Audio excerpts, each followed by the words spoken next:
پر کہ تمہارا کھانا پینا صاف ہونا چاہیے. یہی تمہاری صحت کی علامت ہے. اور سورتوں کے حساب سے اللہ پاک نے سورہ حدید پر قرآن 57ویں سورت پر سورت مکمل کر دیا. نصف قرآن 58ویں سورت مجادلہ سے شروع ہوتا ہے. اس سورہ حدید میں بڑے کمال کی بات ہے، بڑی کمال کی بات ہے. وقت کی کمی ہے، 4 رکوع پر مشتمل ہے. میں کہوں کہ اس سورت میں اللہ نے ایک سمندر کو اس کے تحت رکھ دیا ہے.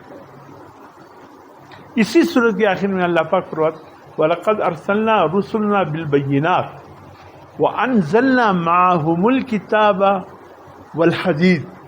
ہم نے رسول بھی بھیجے، ساتھ میں کتاب بھی بھیجے تاکہ تم سدھر جاؤ، ٹھیک ہو جاؤ. اگر میرے صورتوں سے تم نہیں سدھرو گے تو ہم نے اس کے ساتھ لوہا بھی نازل کر دیا. یا اللہ، قرآن کا اور لوہے کا کیا تعلق ہے؟ عجیب سی بات ہے.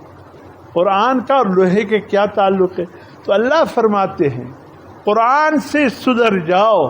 اگر قرآن سے نہیں سدھرو گے تو پھر لوہا تمہیں سیدھا کرے گا. لوہے سے تلوار بنتے ہیں، لوہے سے وہ زنجیریں بنتے ہیں، لوہے سے توق بنتا ہے، لوہے سے سب کچھ لوہے سے بنتا ہے جو مجرم کے لیے ضروری ہے. وہ چیزیں لوہے سے بنتے. اللہ فرماتے ہیں اگر قرآن سے نہیں سدھرے گے پھر لوہا تمہیں سدھارے گا. یہاں اللہ پاک نے بڑی اہم بات ذکر فرما دی کہ قرآن سے سدھر جاؤ.